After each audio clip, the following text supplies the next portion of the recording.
Hello and welcome to In Plain Sight, a Trading Hub podcast. I'm Andrew Waters, and I'm very happy to be joined by two new guests today on the podcast. We have Bronwyn Hill, my colleague from Trading Hub, who's our head of all things Australia in the Sydney office of Trading Hub. Thank you for joining, Bron. And we Thank also you. have Greg. We also have Greg Yanco joining us today. I think Greg probably needs no introduction when it comes to people in the surveillance and compliance community. Recently serving as CEO of ASIC. Before that, many years as the executive director of markets. And it's certainly relevant for our discussions today. I think Greg was quite involved in the setup of the markets analysis intelligence surveillance system at ASIC, an area we're going to explore a bit today. So this topic around today that we're going to be focusing in on is real-time surveillance. I know it's an area that comes up quite a lot in discussions when you're talking to anyone about trade surveillance. I think this was really born out of, I was lucky enough to recently be with both of you in Sydney for our second annual Reg Hub event. And this topic of real-time surveillance came up a few times. And Greg and I, we were both on a panel together with some other regulators. And this area was touched on a little bit. Bron, I think some of you moderated a panel with some, experts in surveillance locally in Australia, and it came up briefly. But I definitely came away from it feeling a bit more, that was kind of one topic of many that we had to discuss on the day, where we could have, really kind of jumped into it a bit more and had more to discuss on it. And I think that's where the idea said, well, we have a podcast, so we should focus in, and we could probably spend a whole panel just discussing about NAIR, but now we have a whole podcast to discuss on it. So thank you both for joining today. Thanks, Well, Andrew. good to be here, and thanks for coming along, Greg.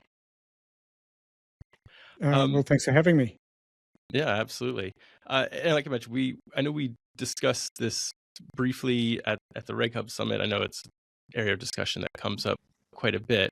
And I think at other conferences, others, it is definitely an area that comes up more and more around real-time surveillance, regulatory requirements, what's needed, what isn't needed.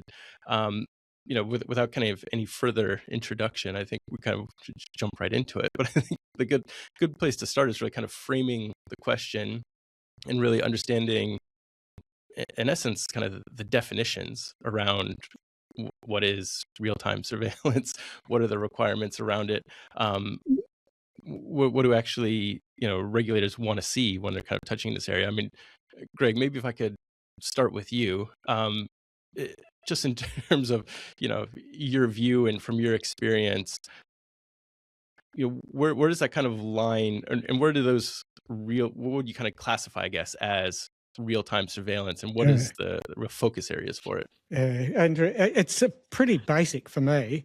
It's the system that does the real-time monitoring, and if you want to call it real-time surveillance, I think you couple that system pumping out alerts with someone looking at them during the day.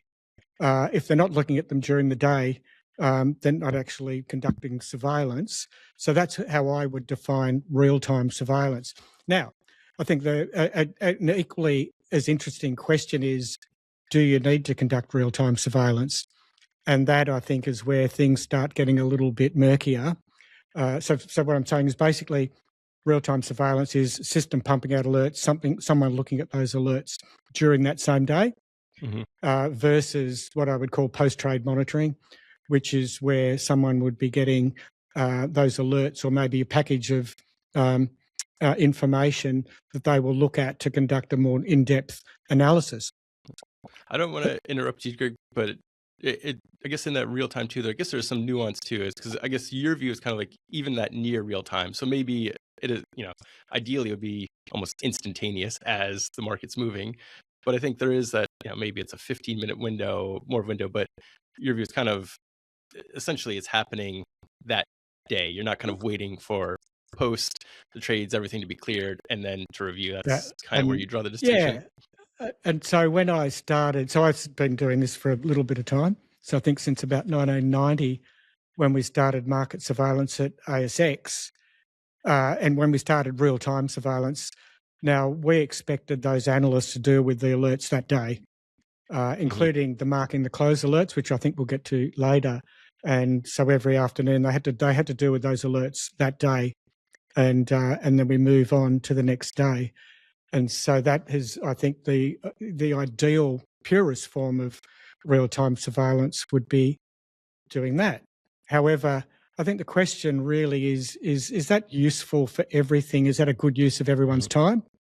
Or would we be better focusing something during the day? And I think that boils down to things like things that will disrupt the market, and also maybe erroneous trades that you might want to stop. Now that, and then other sorts of market abuse may be best looked at post-trade, where you have more in-depth analysis required.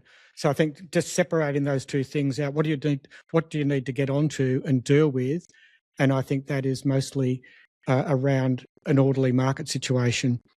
And so we had a famous one in Australia more than 10 years ago, I think, where one broker put the same order in like 30,000 times. Right, so that market was crazy; it had to stop.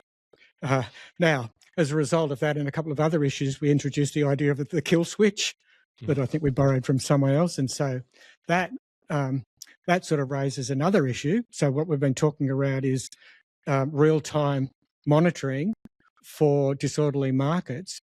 And so we've got that. And then we also, of course, have pre-trade filters, which are another part of the package, right? So ideally, you don't want those things going in the market. If they do go into the market, we need some sort of automated monitoring, so kill switch. And then, of course, we have our circuit breakers at the exchange level. At the exchange, so, yeah. And so those are the sorts of things I think you need to be worrying about during the day. Now, if you find something that's market abuse during the day, what are you going to do about it? Do you need to stop it? Or is it best dealt with, later on, where you can really find out that someone might have done something wrong? You don't want to jump on someone when you haven't got enough information. So, Greg, sorry. No, go ahead. Just drilling in a little bit more to what you said. I think it's fair to say what you're saying is that there are segments of the market. You can segment the sorts of things that there is an expectation of real-time surveillance, and then as you're saying, market abuse. Just with those the disorderly market conduct that you can conduct in real time. What do you think is ASIC's expectation that can be achieved in real time? Is it sufficient that you've got the identification, you're looking at it, are they expecting a full investigation and an action to occur all in the same day, or is it not easy to answer that type of question? What I would be looking for as a regulator is the market to become orderly. Now, if it's disorderly for a minute, that can be dealt with post-trade, and later on we'll investigate why did that happen. But if it's something that's ongoing, it needs to be fixed, and that's why, again, we have kill switches and things to detect erroneous orders. Things that are disrupting the market need to be picked up. Yeah, and I think that's consistent with what we see globally too. I mean, obviously, given our expertise in Australian markets we have on the podcast today, made sense to focus there. But in the certain requirements as part of MAR related to disorderly trading, specifically around controls around algorithmic trading, I know that that's very much kind of, they draw that distinction around this is disorderly trading, and even kind of focus it very much into algorithmic trading, where you kind of are more likely to see that kind of instance that you mentioned, Greg, where all of a sudden some algo goes haywire and starts just flooding the market with thousands and thousands and millions of trades.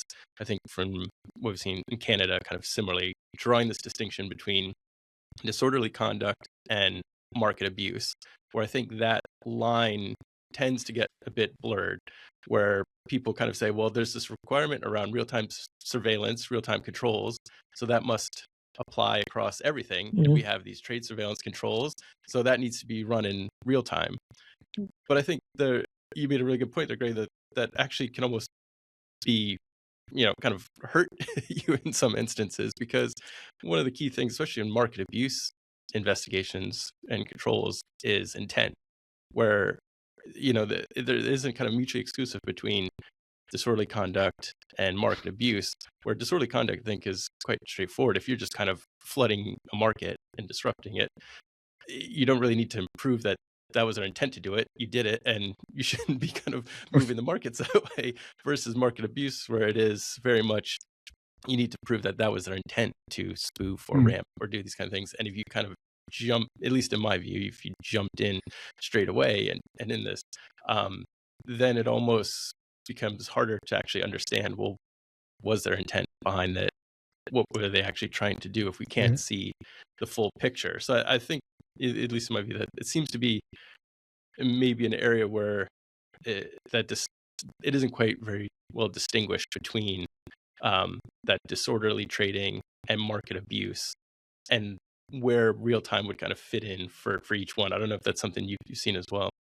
Well, I've certainly seen some Milan Stock Exchange. I went to visit there to see what they were doing quite a while ago, because they had moved away from looking at most market abuse surveillance in real time.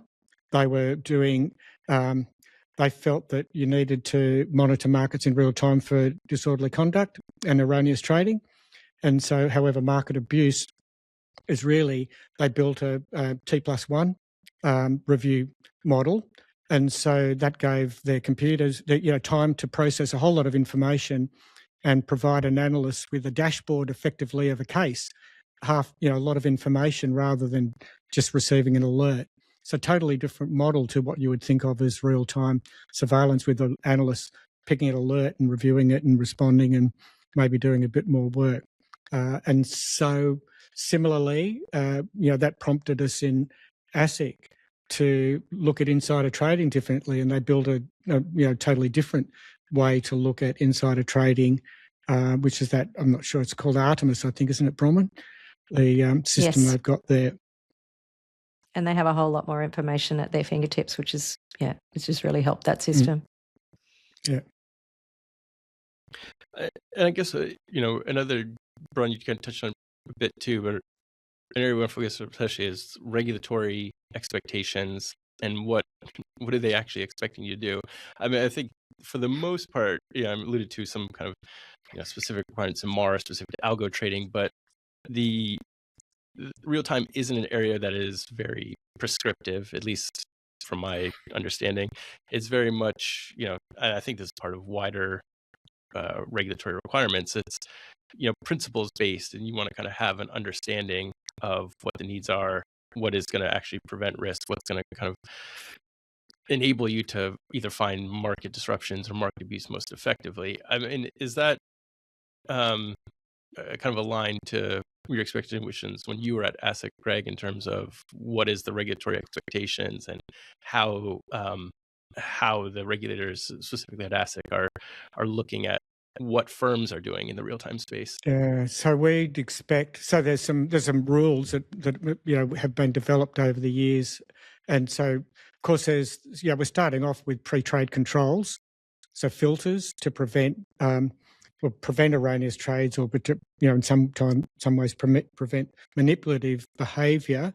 So that's sort of pre-trade. Then there's that orderly market monitoring and kill switches. So that's a requirement. So it's not, and that's a requirement on the market operator. And then there's we expect monitoring, and our, of course, some of you might be aware of our markets disciplinary panel providing some guidance in a recent case involving a firm called Interactive Brokers, and that was. What happened there was that the disciplinary panel wasn't happy about the way that the firm had managed their alerts, and they gave a bit of guidance about. And so what I'm saying is, this is really beyond the regulators' expectations. This is the peer disciplinary panel saying this is our expectation. So if you appear before us, this is what we'll expect. And they were saying that the most important alerts they expected to be looked at on trading day, or pretty close to trading day, and then certainly within, I think, a week or so, all alerts. Now, but it's interesting the way this the panel had described what they expected, because it wasn't just the fact that we want these alerts dealt with. It was the fact that if you don't manage these alerts properly, you're going to get a backlog. And so things will start getting out of control. And we see in more than one case that's been the problem, that the staff just get overwhelmed because they haven't calibrated properly. So we expect you to be concentrating on calibrating your alerts. And that means when things get busier, you're able to tone things down a little bit, and then have people that are actually doing the job. Are you making sure that they're actually doing their job? Because we've had cases where we found people weren't doing their job. And so it's not just set and forget. And that is where we've seen people come a cropper. They've had a good system. They seem to have good policies, but they just weren't actually doing the work that they thought they were doing. And I guess that, the tying in, it's almost kind of,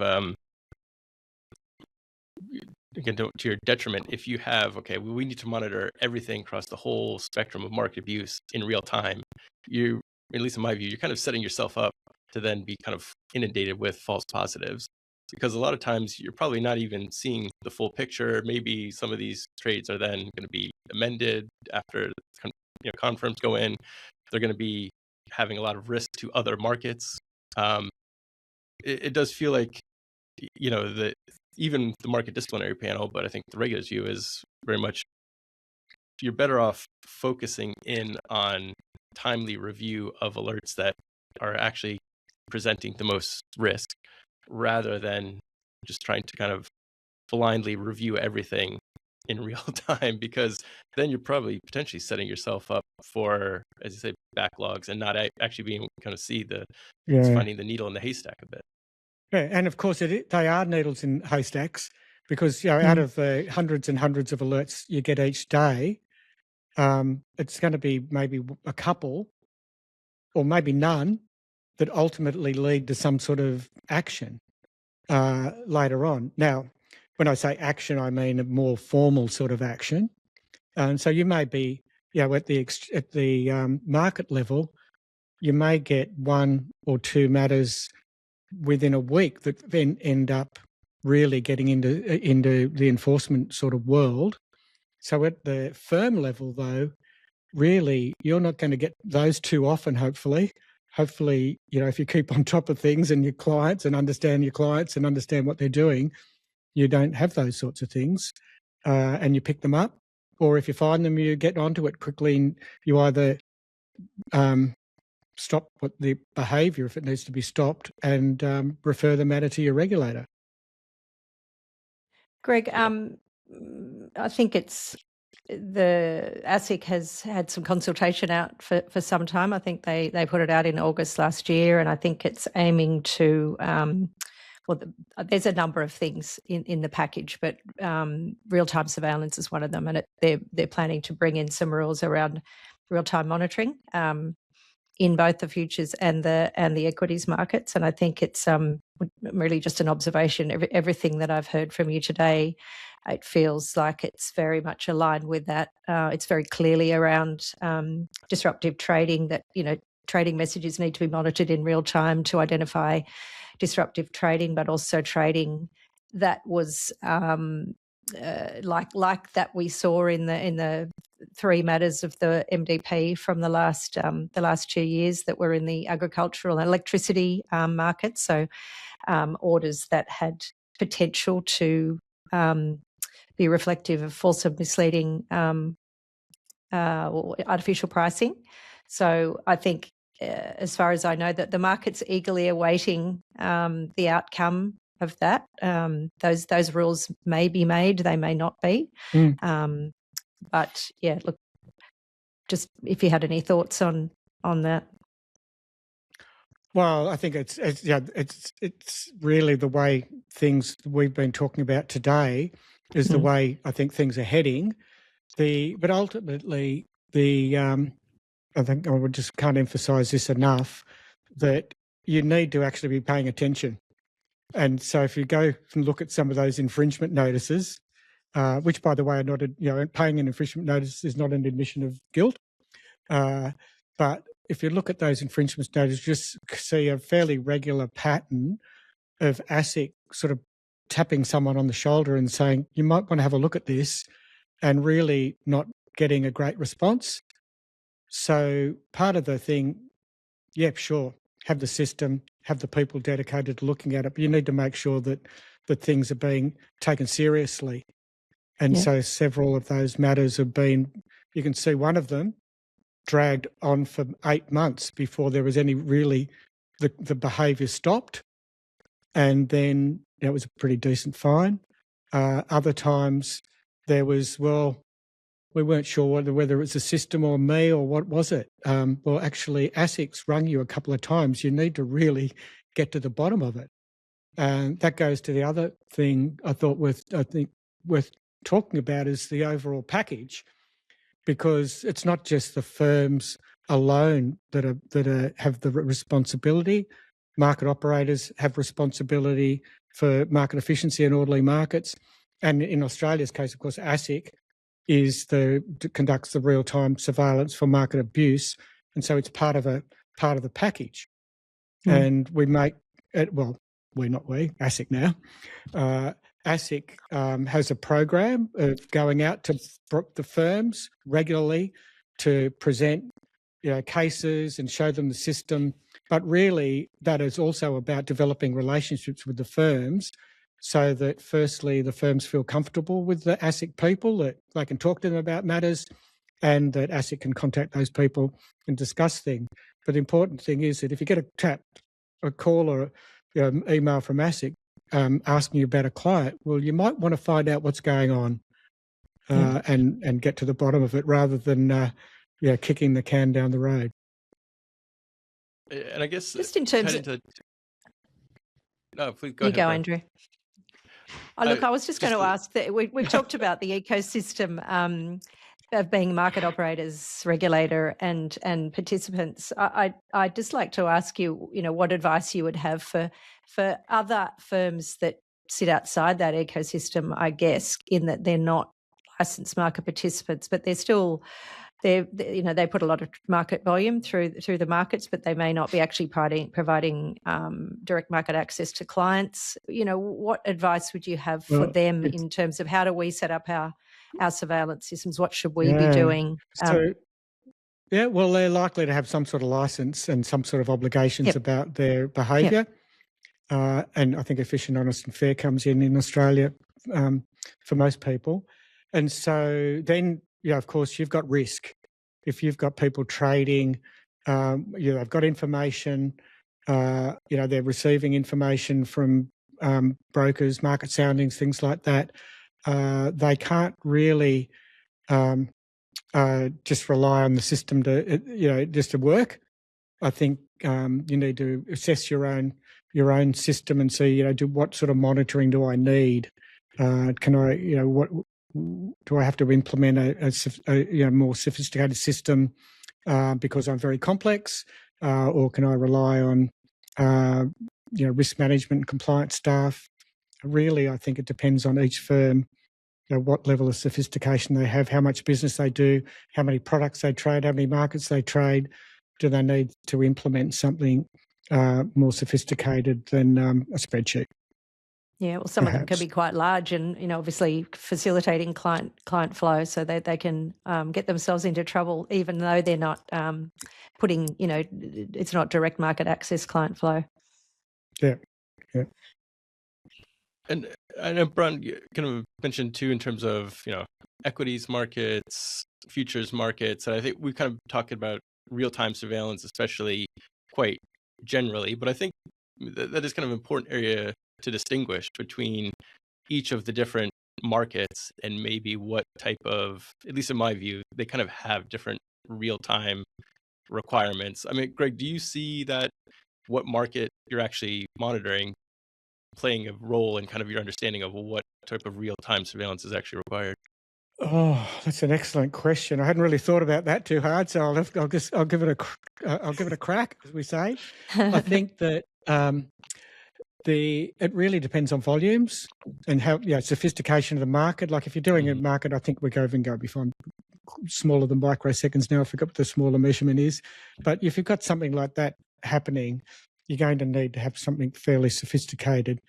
If you're only doing a small market, you're not doing very many trades a day, still need something looking at it, but maybe not sophisticated, not as sophisticated. But so really, again, depends on how sophisticated the market is, how busy the market is, how interaction between derivatives and spot markets or derivatives and equities.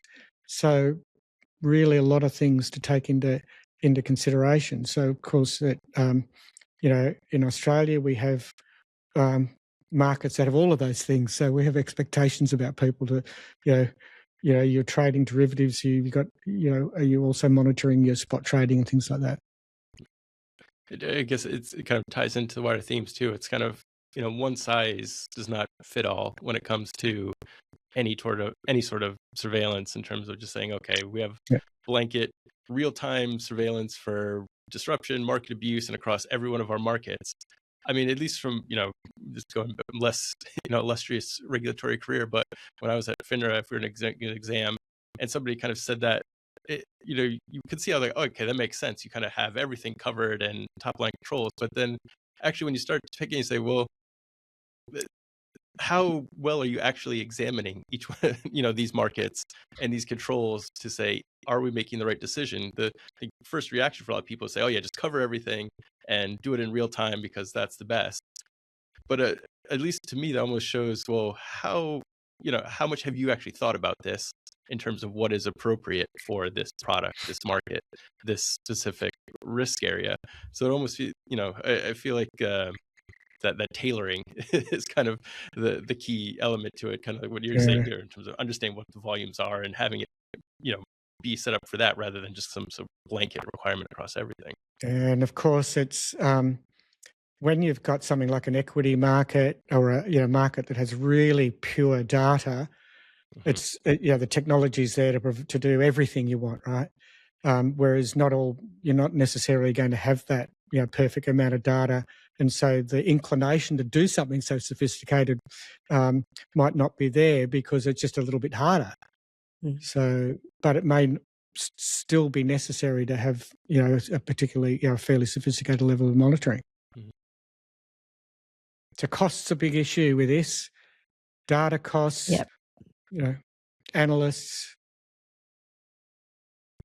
And I guess, where would you recommend, they kind of focus those costs when it comes to real time? Are there areas where you think, this is going to provide you the most benefit if you were kind of looking at it as an area where, this is more of a risk, I suppose? Oh, I don't know. That question's a hard one. Where, I think, again, it's the orderly market. You want the market to be orderly, but you also need to be able to identify potential market abuse. So, but it's really focusing your mind on what are the most important. Sorry, I'll rewind. What am I most at risk at? Of someone in my firm or one of my clients doing, what am I most at risk at? That's what I need to be on top of. And that will be a function of what sort of business you've got and what sort of clients you've got. So I think really every firm's got to sort of start, should be thinking along those lines. Of course, there are some basics, marking the close sort of things. We want to be looking at that, want to be preventing that. And pump and dump sort of things. You want to be looking, hopefully having something that will detect whether you've got someone doing that. So those sorts of things. There's some basics, but then there's probably some firm-specific things as well you should be looking at.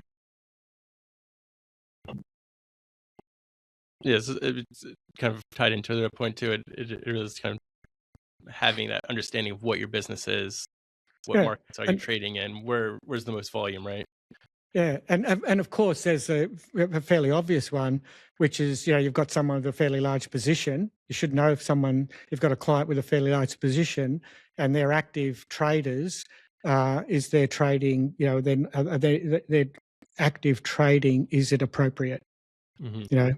Are they, you don't want them affecting margin prices and things like that, settlement prices and margin prices. Yeah, which I think ties into, again, some of the ASIC recent enforcements around, especially around marking the close, marking the fix. What was the purpose of these transactions? How are you kind of understanding them, right? That's right. Yeah. It's one kind of follow up on that too. You mentioned, especially, it makes sense if ASIC is kind of ringing you or asking you about certain transactions. You want to pick up that call and do something about it quite quickly. And they're not typically they're calling or they're sending you an email for a reason.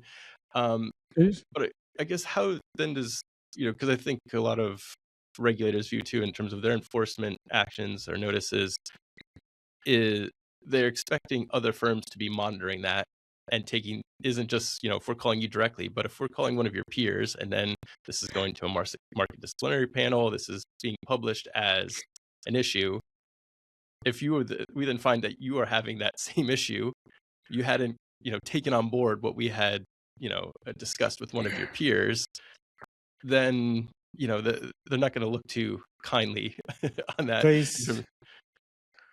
That's exactly right, Andrew. These infringement notices are there.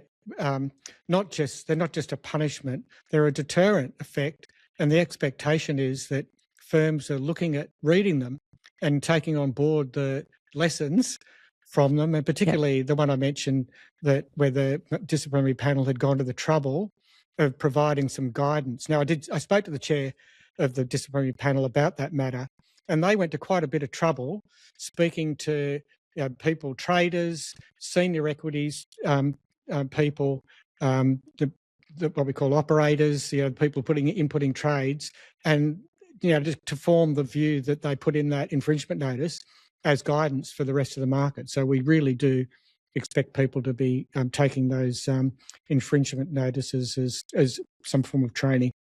And I think it's fair to say the market has taken them very seriously. And I think from my experience over many years in the market, we do have, it is a market that really does try to do the right thing. And for the most part, they have got good processes and systems.